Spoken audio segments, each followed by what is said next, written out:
बोलो गजानन महाराज की जय।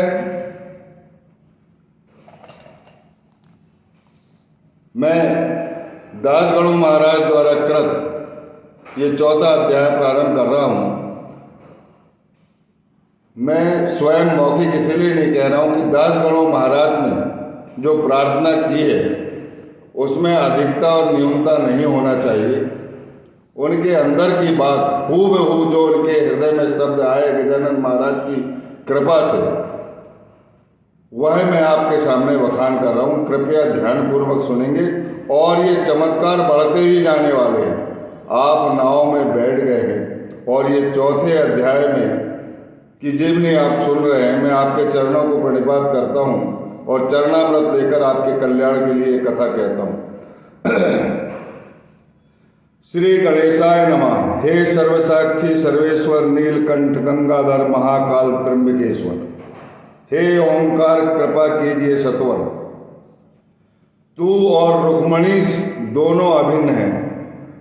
अगर पानी को तोय और बारी कहा जाए तो पानी के गुणधर्म में थोड़े ही फर्क पड़ता है। वैसे आप दोनों एक हैं। जिसकी जैसी मनोवृत्ति होती है उसी तरह वह अपने आराध्य देवता को चुनता है और भक्ति करता है। अनन्य शरणागत होने से आप भक्त पर कृपा करते हैं। माता अपने बालक पर कभी कठोर और निष्ठुर नहीं होती। मैं तो आपका अनाड़ी दासगणु बालक हूँ, मुझ पर कृपा कीजिए। आप साक्षात कल्पतरु हैं। कल्पतरु हर एक की मनोकामना पूरी करता है। बंकटलाल के घर गजानन महाराज ठहरे हुए थे, तब यह एक अद्भुत घटना घटी। वैशाख शुद्ध तिथि को अक्षय तृतीया थी। उस दिन पितर को उदक कुंभ देकर श्राद्ध मनाने की प्रथा है। बनहाड़ प्रांत में यह अक्षय तृतीया का दिन बड़ा ही पावन और पवित्र माना गया है। लोग उस दिन इस पर्व को बहुत मान्यता के साथ मनाते हैं। उस दिन क्या हुआ इसके बारे में ध्यानपूर्वक सुनने की कृपा कीजिए। महाराज बंकटलाल के घर में थे। सामने बच्चों से खिलवाड़ी किया करते थे। अचानक उन्हें कुछ लीला दिखाने की इच्छा हुई। महाराज लड़कों को बोले कि चिलम में तंबाकू भरो और अग्नि लेकर आओ। सुबह से चिलम नहीं पी है, शरीर में बेचैनी आ गई है। मुझे चिलम पीना बहुत आवश्यक है। अब चिलम भर के दो। महाराज की वह आज्ञा बच्चे कैसे टालते। बड़ी खुशी से सब बच्चों ने खेलने के बाद चिलम भरने की तैयारी की। चिलम तो तंबाकू से भरकर रख दी, पर अंगार के बगैर उसे सुलगाया नहीं जा सकता। घर में जाकर देखा तो अग्नि अभी तक प्रज्वलित नहीं हुई थी। सभी बच्चे चिंता में पड़ गए कि महाराज की चिलम बगैर अग्नि की कैसे जलेगी। अग्नि होना अनिवार्य है। अब क्या किया जाए इस सोच में पड़े थे। बच्चों को चिंता आतुर देखकर बंकटलाल उन्हें बोला कि अरे तुम लोग अग्नि की चिंता क्यों कर रहे हो। अपने मोहल्ले में जानकी राम सुनार है, उसकी सुबह सुबह दुकान खुल जाती है। उससे जाकर अग्नि ले आओ। जब तक सुनार की अंगीठी प्रज्वलित नहीं होती तब तक सुनार का धंधा शुरू नहीं होता।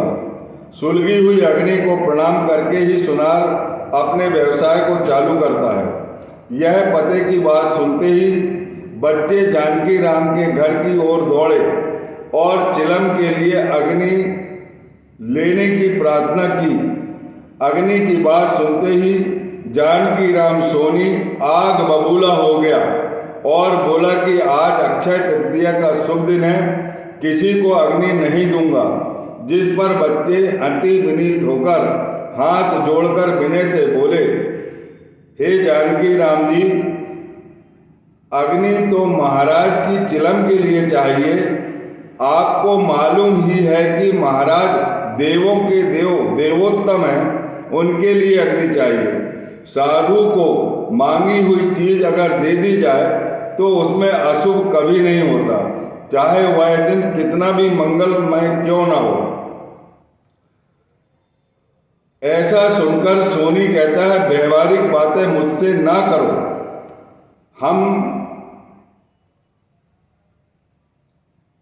ऐसा सुनकर सोनी बोलता है, व्यवहारिक बातें मत करो। बड़े होकर आप इतनी सी बात क्यों नहीं समझते? तुमसे जो अग्नि मिल जाए उससे चिलम सुलग जाएगी और महाराज प्रसन्न होंगे, जिससे तुम्हारे धन दौलत में बरकत आएगी और तुम्हारे व्यवसाय में बरकत आएगी। इतना सुनते ही जानकी राम टस से मस नहीं हुआ, बल्कि ऊट पटांग बच्चों से बातें करने लगा। किसी ने सच कहा है कि मति भ्रष्ट डूबते वक्त गहराई की तरफ ले जाता है। जानकी राम बच्चों से आगे बोला कि तुम्हारा गजानन बड़प्पन मुझे खूब मालूम है। सदा चिलम पीने वाला उस पागल को तुम साधु कहते हो।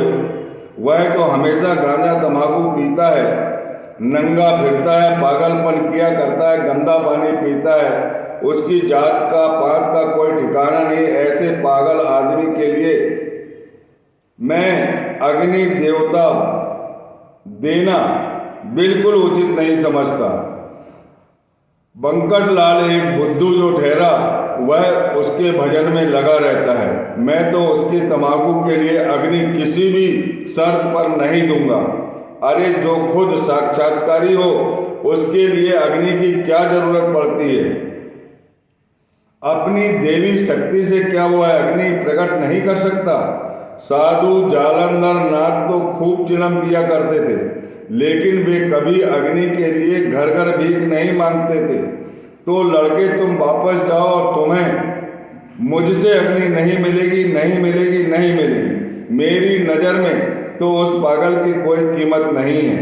बेचारे बच्चे खाली हाथ वापिस आए और महाराज को सारी बातें बता दी। महाराज ने स्मित हास्य किया, बाद में बोले कि अब अग्नि की कोई जरूरत नहीं है। चिलम अपने हाथ में रखी और बंकटलाल को इशारा किया कि इस चिलम के ऊपर एक काड़ी रखो, इस चिलम के ऊपर एक लकड़ी रखो, जल्दी लकड़ी रखो। बंकटलाल बोला कि महाराज मैं अभी दिया सलाई से अग्नि प्रज्वलित करता हूँ, थोड़ा ठहरिए। महाराज बोले वैसा करने की जरूरत नहीं है, अभी मैं जो कह रहा हूँ इस पे लकड़ी रखो, जो मैंने कहा वही करो। महाराज की आज्ञा सिरोधार मानकर बंकटलाल ने वैसा ही किया।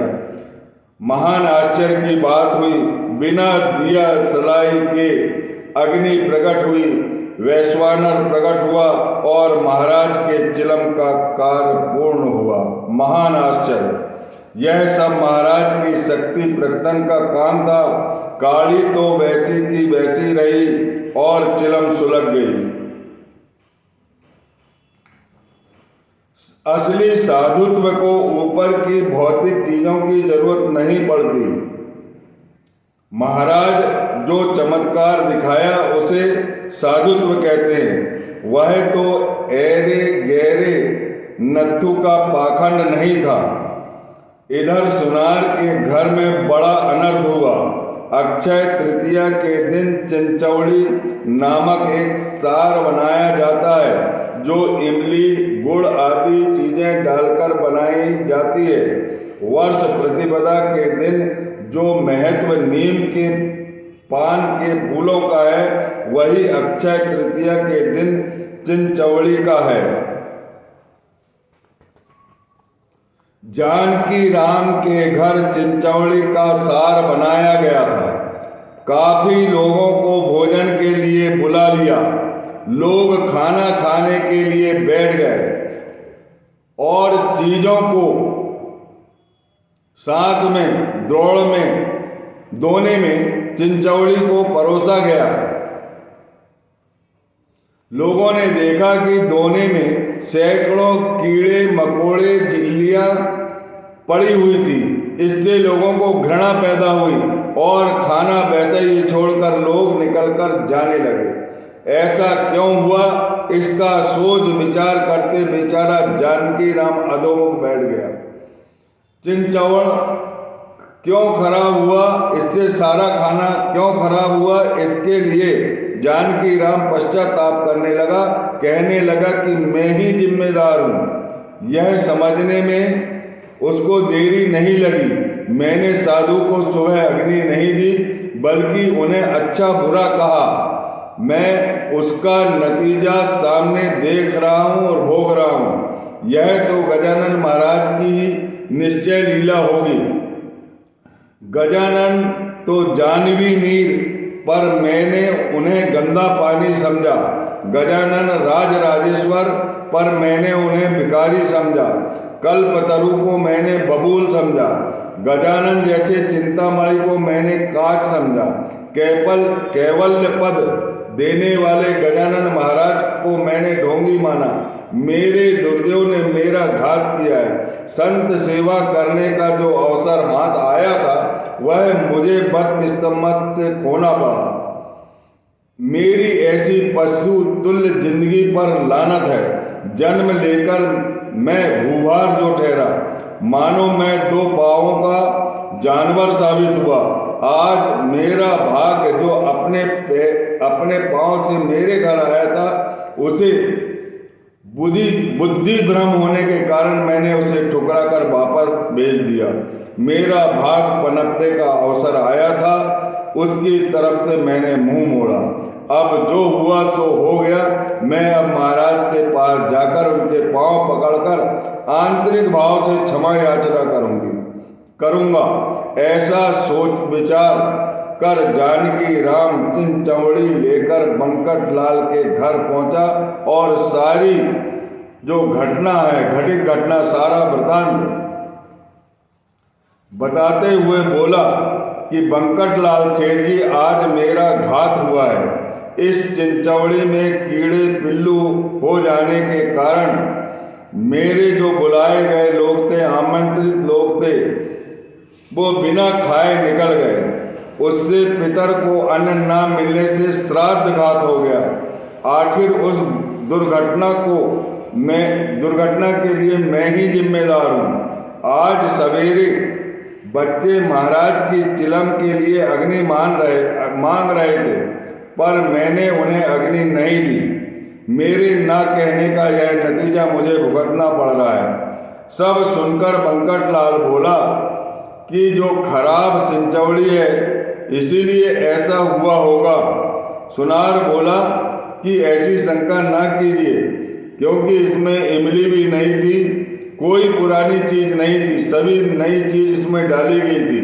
तुम देख सकते हो सेठ जी, अब इतना ही विनती है कि मुझे महाराज के पास ले चलो।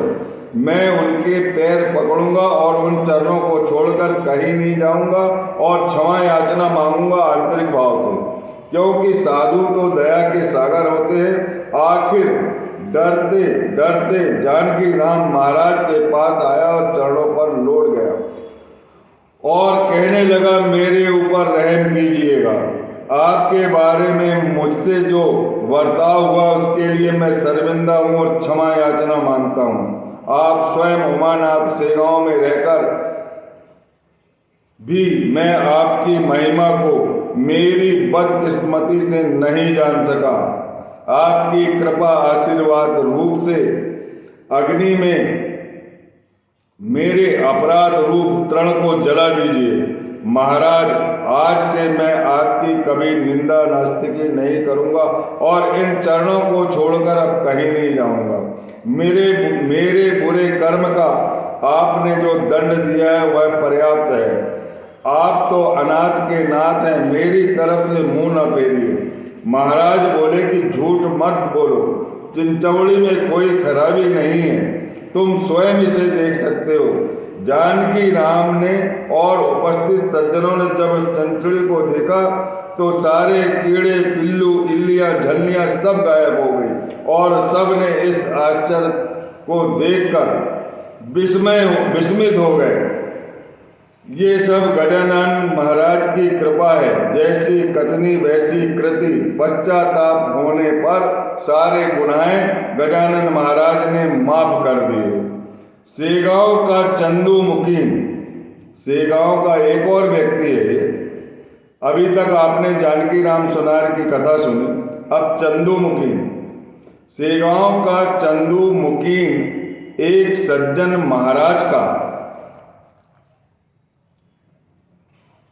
प्यारा भक्त था। उसकी एक कथा श्रवण कीजिए। ज्येष्ठ महीने में महाराज के इर्द गिर्द भक्त हाथ जोड़ने के साथ पांव की तरफ नजर करके बैठे थे। भक्तों में से कोई आम काटकर महाराज को देते और कोई पंखा डालते थे, कोई मिश्री का प्रसाद औरों को देते, कोई महाराज के गले में हार पहनाते, तो कोई महाराज के अंग में चंदन लगाते। इतने में महाराज चंदू को बोले कि तुम मुझे ये आम मत दो।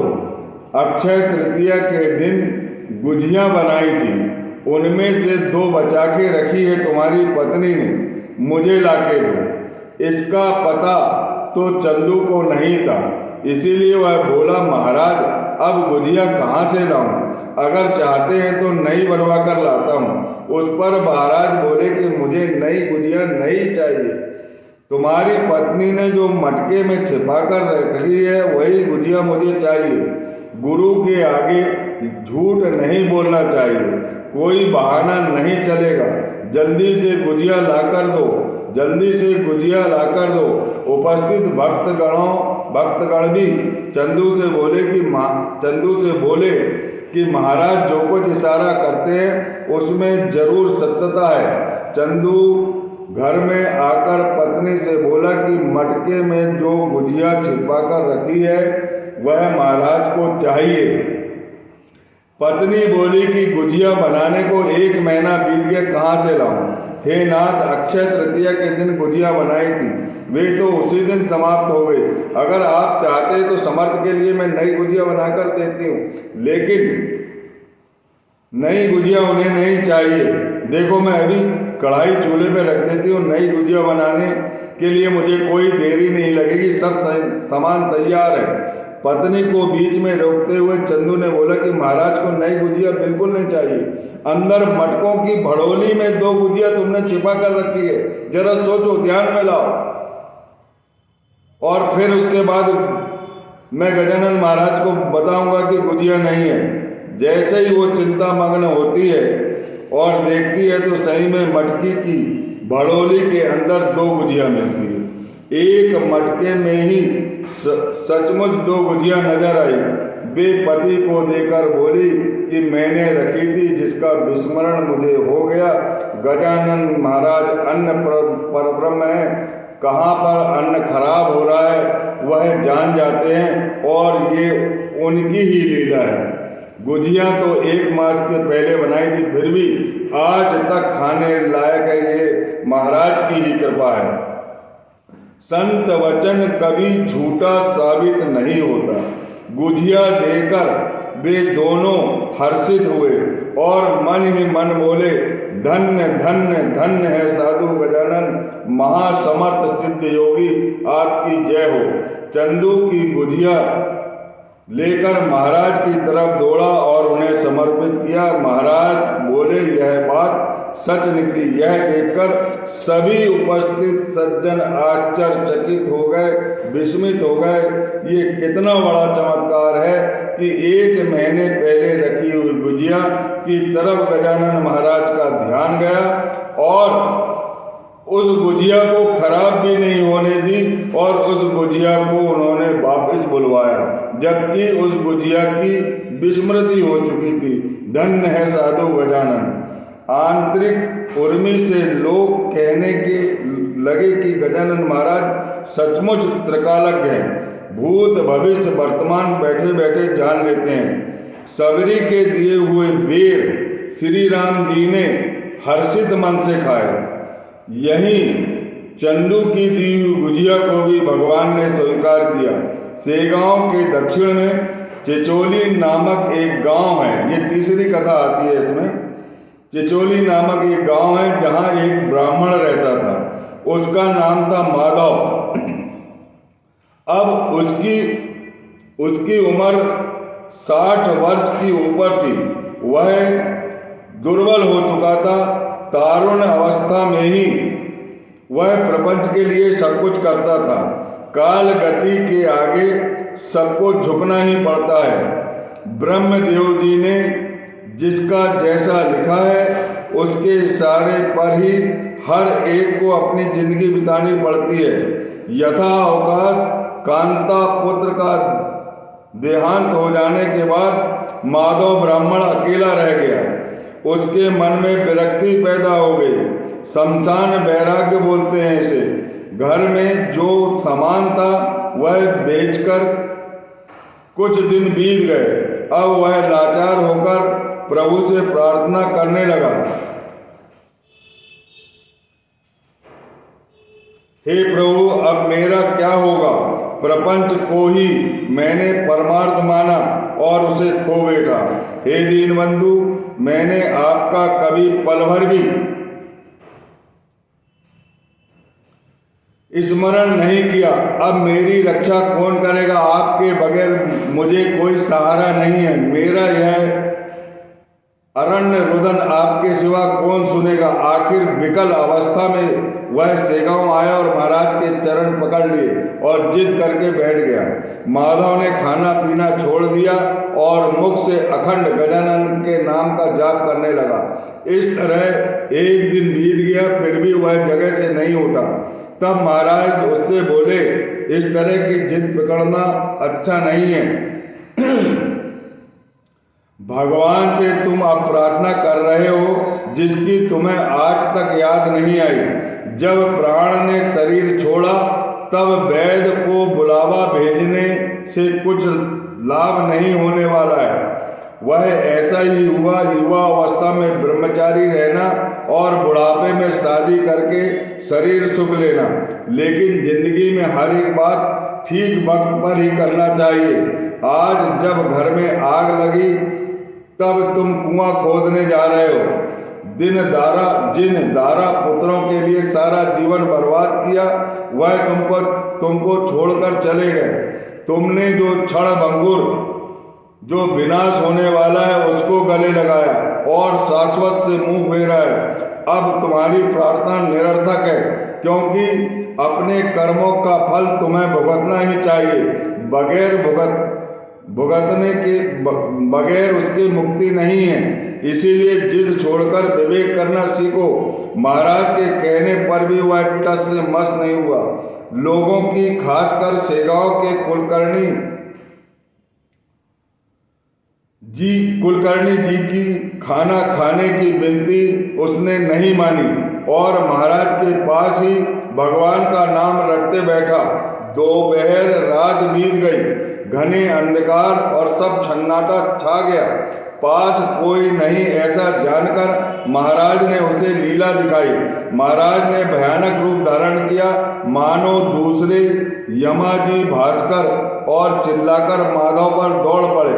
माधव समझा कि साक्षात यम उसे ले जाने आ गया। वह डर गया और उसके मुख से एक भी शब्द नहीं निकला। वह उठकर इधर उधर भागने लगा। उसकी यह हालत देखकर महाराज ने सौम्य रूप धारण किया और उससे बोले, क्यों रे, यही तुम्हारी ठिठाई है? तुम चाहे जो करो, तुम्हारा भक्षण काल पुरुष अवश्य करेगा। क्या होने वाला है इसका मैंने तुम्हें एक झलक दिखाई। यमलोक में कहाँ भागा फिरेगा? माधव विनीत होकर बोला कि महाराज, बस उस यमलोक की बात ना कीजिए। मैं आपसे आखिरी प्रार्थना करता हूँ कि मुझे यमलोक के बजाय वैकुंठ लोक में भेज दीजिए, क्योंकि यमलोक पर मुझ पर क्या बीतने वाला है उसकी झलक मैंने अभी देख ली। मैं तो महान पापी हूँ। मेरे पापों का नाश आप सहज ही कर सकते हैं।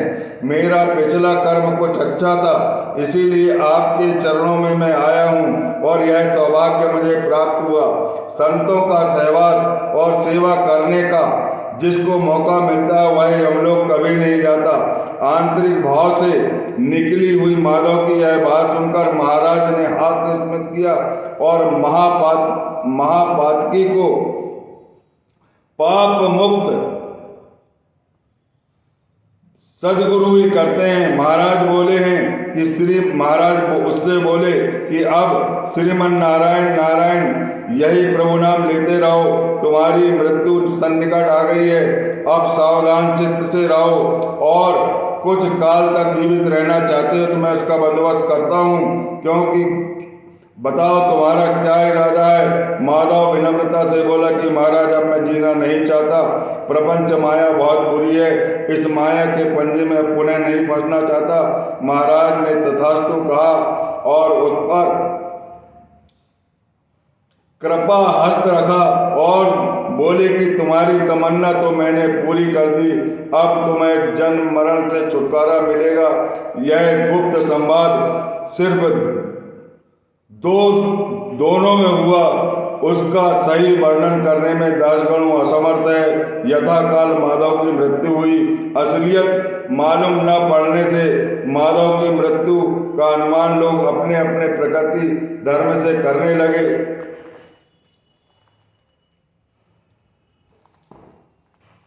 माधव की मृत्यु समर्थ के सन्निकट हुई। गजानन महाराज की कृपा से जन्म मरण से छुटकारा मिला। एक दफा महाराज के मन में इच्छा हुई जो भक्तों को सुनाई, वैदिक ब्राह्मणों से मंत्र का जागरण किया जाए, मंत्र का वाचन किया जाए, क्योंकि वेद श्रवण करने से श्रीहरि प्रसन्न होते हैं। पना, पेड़े, बर्फी, खोआ, नमकीन, चना, रुपया दक्षिणा वैदिक ब्राह्मणों के देने के लिए प्रबंध करो। यह सुनकर भक्तों ने असमर्थता प्रकट की कि सेगांव में घनप्राटी ब्राह्मण कहाँ मिलेंगे, बाकी सब बंदोबस्त हो जाए। महाराज बोले कि सबकी व्यवस्था करो। महाराज बोले कि तुम सारी तैयारी करो, बसंत पूजा के लिए श्रीहरि स्वयं ब्राह्मण को भेजेंगे। और महाराज का यह आश्वासन पाकर भक्तजन हर्षित हुए, तैयारी में लग गए। लोगों ने 100 रुपये इकट्ठा किए, सब सामान ले आए, केसर मिलाकर चंदन का गंध तैयार किया और ब्राह्मणों की राय देखने लगे। दोपहर में वैदिक ब्राह्मण सेगांव में आए और शास्त्र बुद्ध वैदिक ऋचाएं कहने में जो सिद्धस्त थे, बड़ी धूमधाम से बसंत पूजा की गई। वैदिक ब्राह्मण खुश हुए, दक्षिणा प्रसाद आदि लेकर अन्य ग्राम की ओर चले गए। संतों की इच्छा तो खुद रमानाथ पूरी करते हैं, क्योंकि भगवान पर संतों का प्रभाव ही वैसा होता है। बसंत पूजा का व्रत बंकट लाल के घर तब से अभी तक प्रारंभ है। उनके पुत्र पौत्रों ने भी आज भी जारी रखा है और वर्तमान में भी जारी है। यह दासगणों विचलित गजानन विजय ग्रंथ साधक को हरि भक्ति की तरफ ले जाए। बोलिए गजानन महाराज की जय।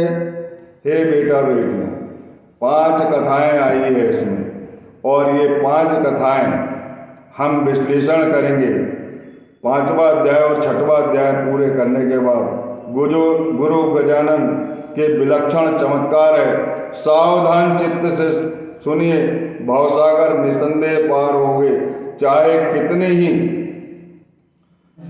घड़ियाल इस भवसागर में तुम्हें परेशान करते हो, उन सब को गजानन महाराज निगल लेंगे और इस संसार से तुम्हें पार लगाएंगे। बोलिए गजानन महाराज की जय।